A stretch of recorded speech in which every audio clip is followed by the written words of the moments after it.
नमस्कार किसान भाइयों, किन्नू की खेती चैनल में आपका स्वागत है। मेरा नाम अंकुश गुप्ता है।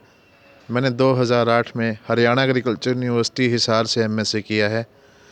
आज की वीडियो में हम जानेंगे कि किन्नू के फर्टिलाइज़र का शेड्यूल क्या होना चाहिए। जिनकी ज़मीनें अल्कलाइन पीएच पर हैं उनको ये वीडियो ज़रूर देखना चाहिए। मेरा किसी भी दुकानदार भाई या कंपनी को ठेस पहुंचाने का उद्देश्य नहीं है। यह वीडियो सिर्फ़ और सिर्फ किसान की एक ठोस जानकारी के लिए बनाया गया है। मैंने इस वीडियो में Haryana agriculture university, Punjab agriculture university, ICCRI Nagpur university के डाटा कलेक्ट कर एक कंबाइंड वीडियो आपके सामने लेकर आया हूं। अगर आपको ये वीडियो पसंद आए तो चैनल को सब्सक्राइब और बेल आइकॉन बटन को ज़रूर प्रेस कीजिए। धन्यवाद।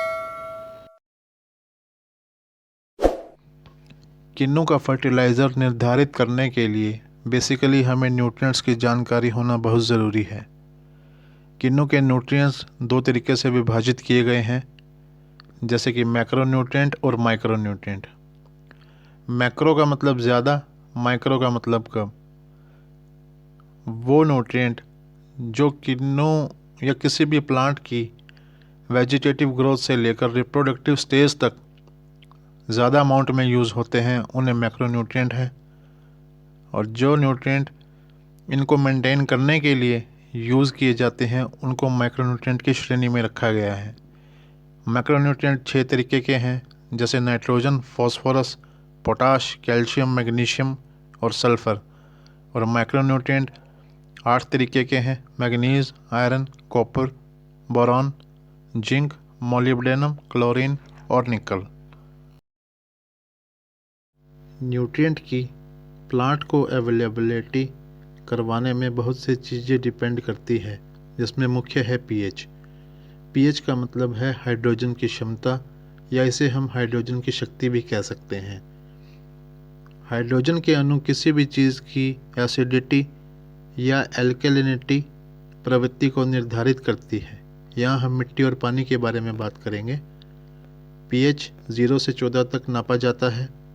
मिट्टी का पीएच और पानी का पीएच मुख्य रूप से किन्नू के पौधे के लिए पोषक तत्वों के ग्रहण और उपलब्धता को तय करता है। अगर हमारी पीएच 7 है तो हम ये कह सकते हैं कि हमारी पीएच ठीक है, सामान्य है। यदि पीएच 7 से ज़्यादा है तो उसको अल्कलाइन बोलेंगे, और यदि पीएच 7 से कम है तो उसको एसिडिक बोलेंगे।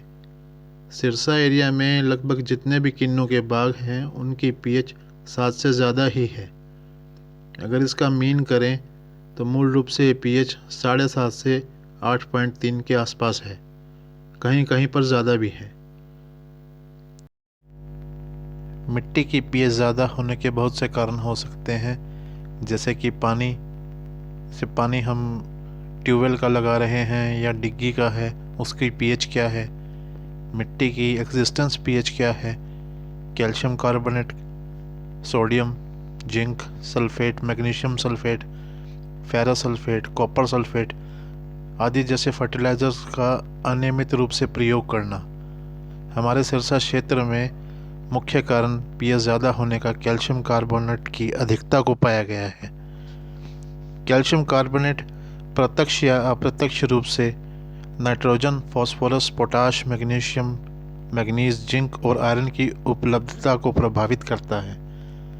जिन ज़मीनों में कैल्शियम कार्बोनेट की अधिकता होगी वे ज़मीन में मैग्नीशियम, जिंक, मैग्नीज और आयरन की उपलब्धता प्लांट को कम होगी।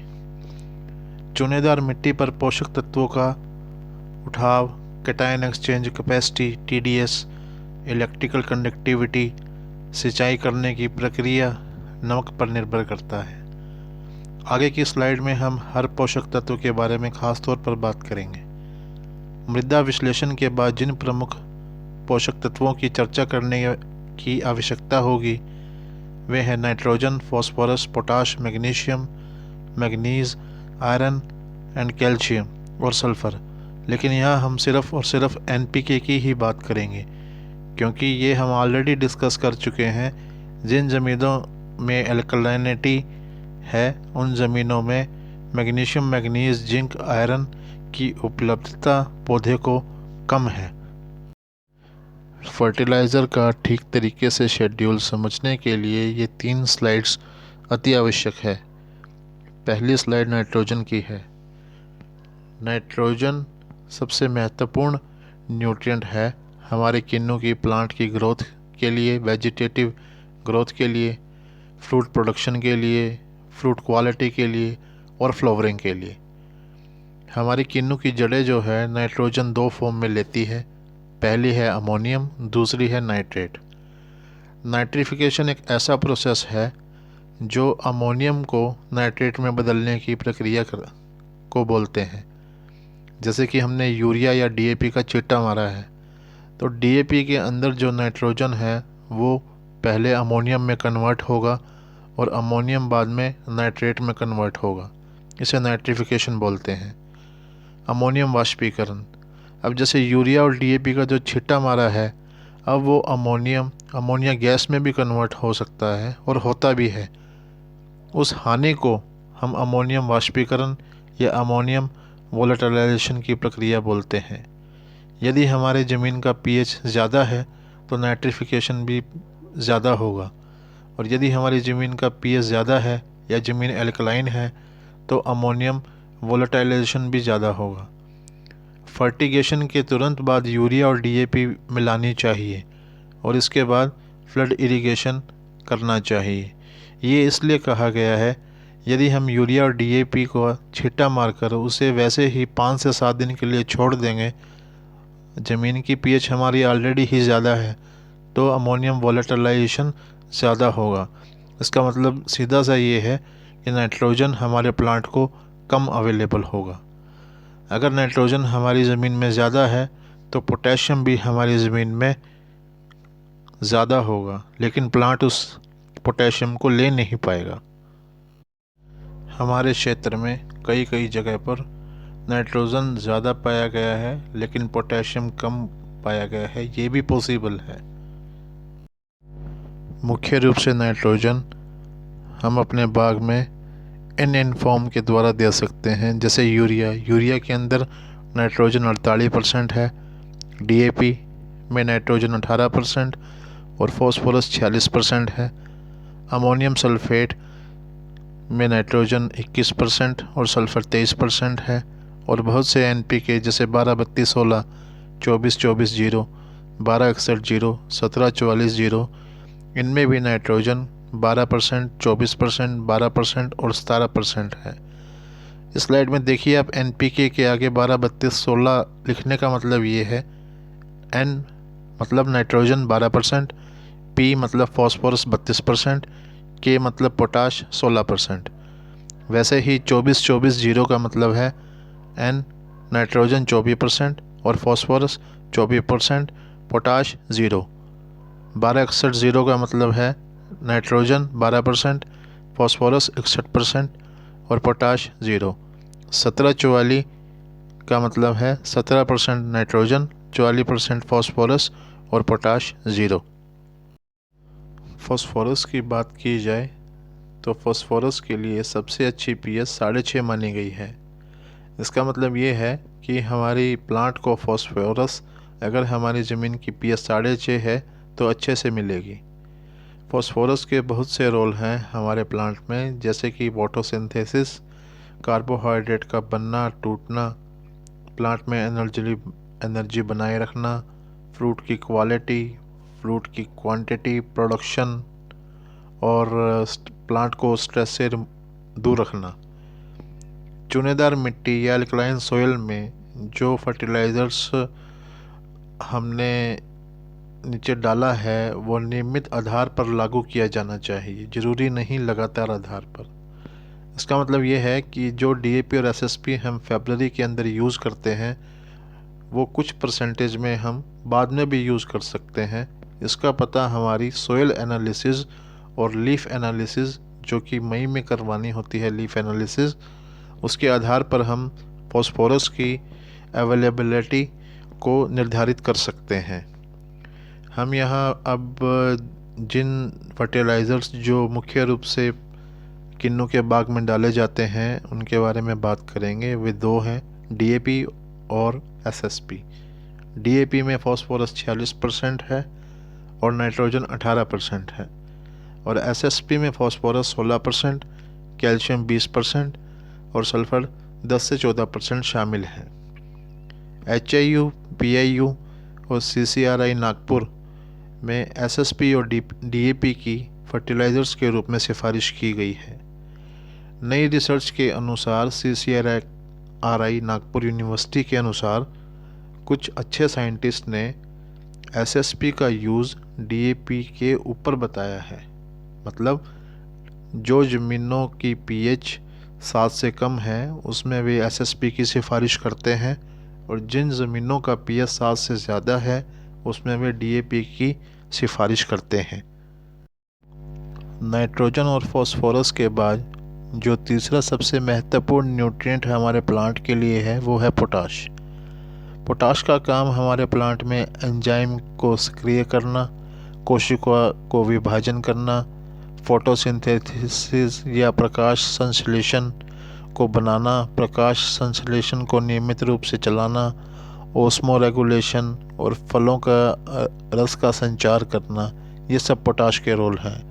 अगर हम फ्रूट क्वालिटी की बात करें तो छील की मोटाई, क्रीजिंग, जिसे क्रीजिंग को झाइयाँ भी बोलते हैं, प्लगिंग मतलब जैसे हम फ्रूट को जब तोड़ते हैं तो जो फ्रूट के ऊपर वाली डंडी है वो प्लांट के डाले के ऊपर ही रह जाती है, फ्रूट वैसे ही नीचे जो है ड्रॉप हो जाता है।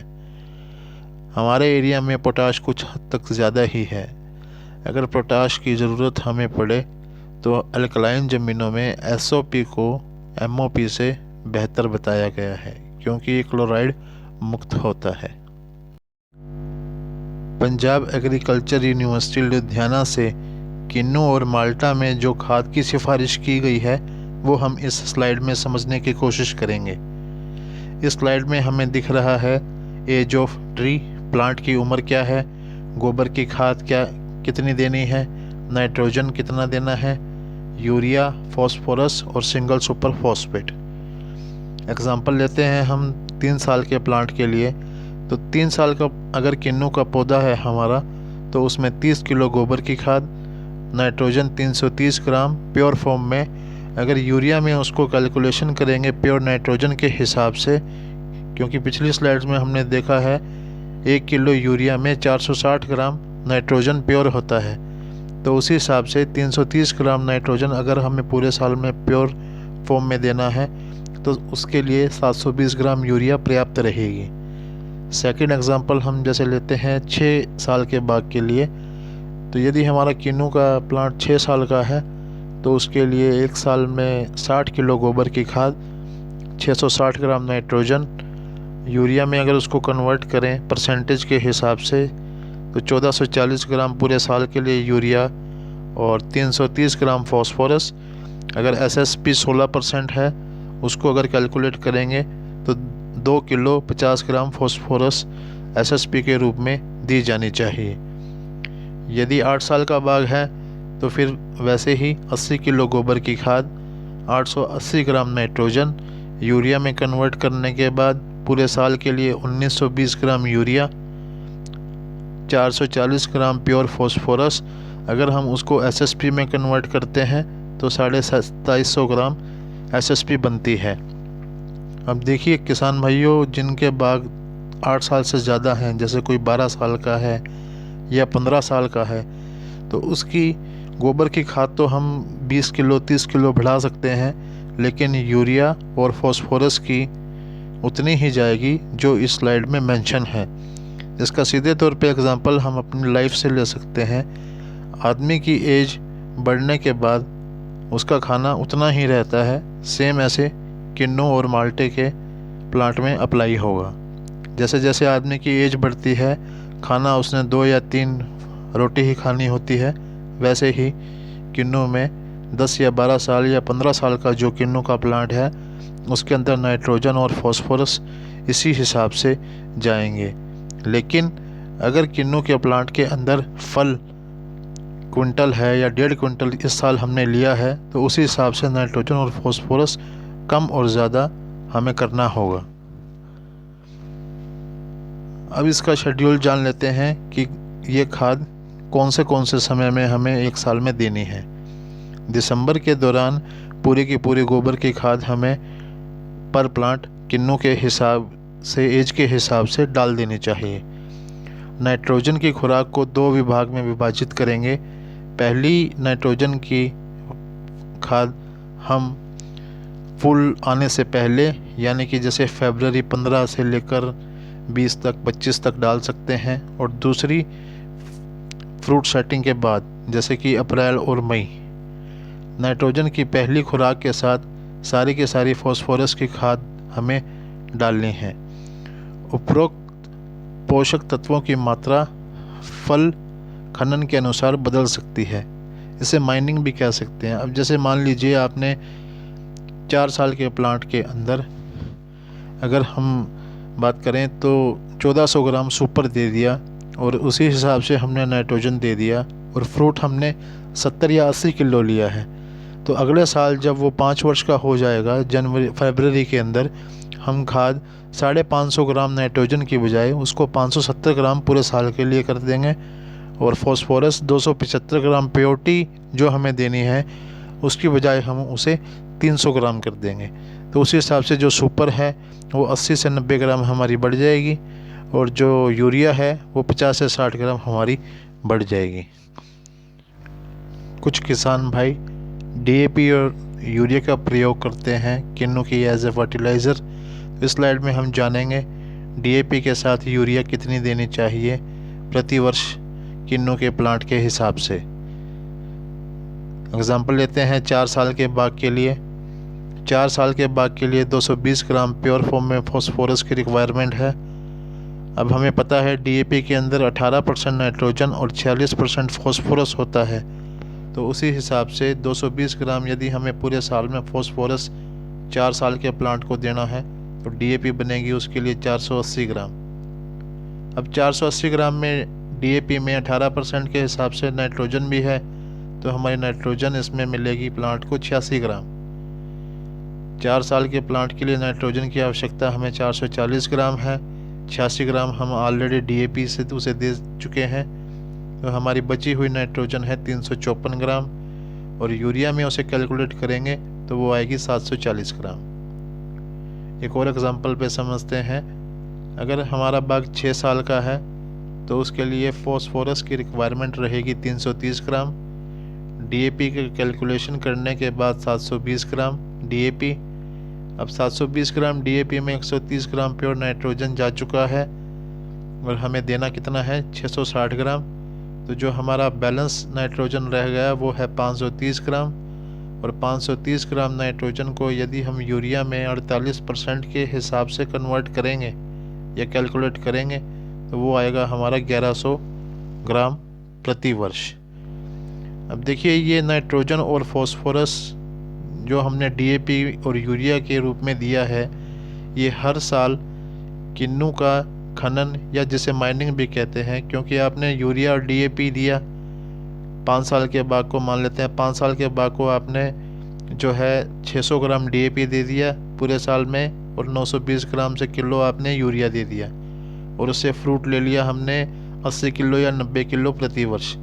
अब जितना अपना फ्रूट अपन ने लिया है उसमें नाइट्रोजन का भी खनन हुआ है, फॉस्फोरस भी गया है, पोटाश भी गई है, कैल्शियम भी गया है, मैग्नीशियम भी गया है, तो उसका हिसाब से हम डीएपी और यूरिया की परसेंटेज को प्रति क्विंटल या प्रति 10 किलो के फ्रूट के संदर्भ में हम उसे 10 ग्राम बढ़ा सकते हैं। ये सब चीज़ें हमारी सोइल एनालिसिस, मिट्टी की जांच और लीफ एनालिसिस, पत्तियों की जांच के बाद ही हमें इसका फेरबदल करना है। जितना भी लेक्चर हमने इस पूरे वीडियो में देखा है वो 1-2 स्लाइड्स के अंदर मैं फिर से एक बार दोहराना चाहूँगा। कैल्शियम युक्त मिट्टी एल्कलाइन होती है क्योंकि इसमें कैल्शियम कार्बोनेट होता है।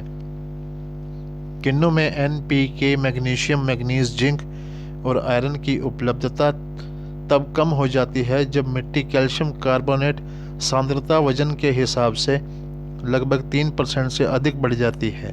इन मिट्टी का आमतौर पर पीएच मान 7.6 से 8.3 के बीच होता है। यदि हम सिरसा के क्षेत्र की बात करें तो हमारा पीएच 7.5 से ज़्यादा ही है।